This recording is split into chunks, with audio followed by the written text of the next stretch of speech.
national weather. Get ready for a huge night at the rink, because it's the Dancing on Ice final. Our skating stars take on their biggest routines yet, including the legendary Bolero. And this year's couples all return to the ice. Somebody will be crowned champion. The Dancing on Ice final, tonight at 7 on STV and STV Player. Yes, not long now to reach the final of the greatest show on ice at 7. But before that, it's time for the STV News.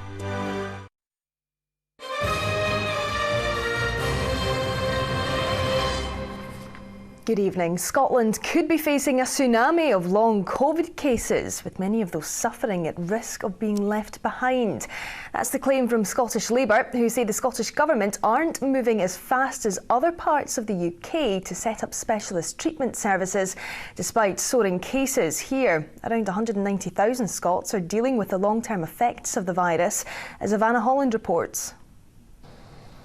It was starting to feel like coronavirus was fading into the background, but this week has seen record numbers of people hospitalised with COVID-19.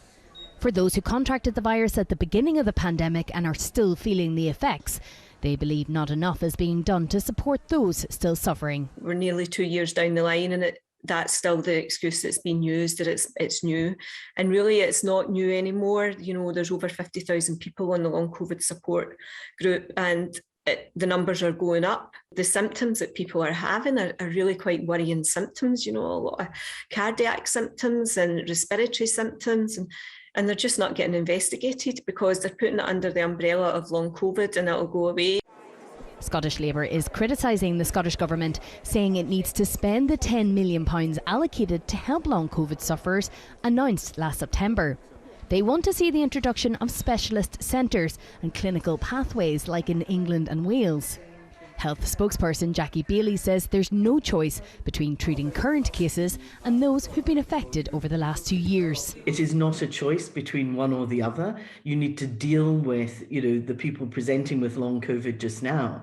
But bear in mind, some people have been suffering for as much as 2 years with long COVID. It's got a huge economic impact, never mind an impact on their own lives. And we really need to be able to do both at the same time. Treating long COVID does not stop hospitals and the NHS treating those with COVID just now. The Scottish Government says support is already being delivered and more is being done through a long COVID strategic network. Ivana Holland, STV News. A man has died following a car crash near Glasgow Airport last night. Emergency services were called to Houston Road at around 10 to midnight. The driver died at the scene. No other vehicles were involved. The road remains closed as investigations take place. Well, meanwhile, a 33-year-old man has died after he was hit by a car on the Isle of Skye. It happened on the A851 Kilbeg Road just after 10 last night. Police are appealing for witnesses. Now, a West Coast island, which was once at the centre of Britain's experiments with anthrax, has been engulfed in flames. The uninhabited Grunard Island near Ullapool caught fire yesterday evening. Anne Smith has more. Dramatic footage shows an inferno ripping through a Wester Ross island. Huge flames engulfing Grunard were visible from hundreds of miles away. Eyewitnesses say they were shocked to see the uninhabited island go up in flames around 7 p.m. last night.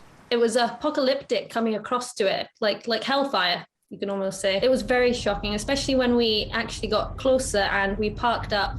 You could hear the birds crying and screaming. I think there might be oyster catchers and maybe some of the eagles. I think it was a horrifying sight because it literally was from one end to the other. It looked as if sort of a big volcano had gone off and as if there was lava pouring down towards the sea in places. A beautiful place, but with a sinister history. Grunard is known as Anthrax Island after it was contaminated during World War II by scientists carrying out germ warfare experiments. It was pronounced safe in 1990 after an extensive clean-up operation. The island is just 2 kilometres long and 1 kilometre wide and is halfway between Ullapool and Gairloch. The cause of the fire is not yet clear. The Scottish Fire and Rescue Service confirmed they were not involved as no one lives on the island. It follows a warning from the service of a very high risk of wildfires this weekend as dry conditions and above average temperatures combine. The damage in Grunard is clear to see. The Scottish Environment Protection Agency says it is aware of the fire and stands ready to provide any assistance required. Anne Smith, STV News. And that's all we've got time for this evening. Remember, you can find lots more on the STV News website. Bye-bye.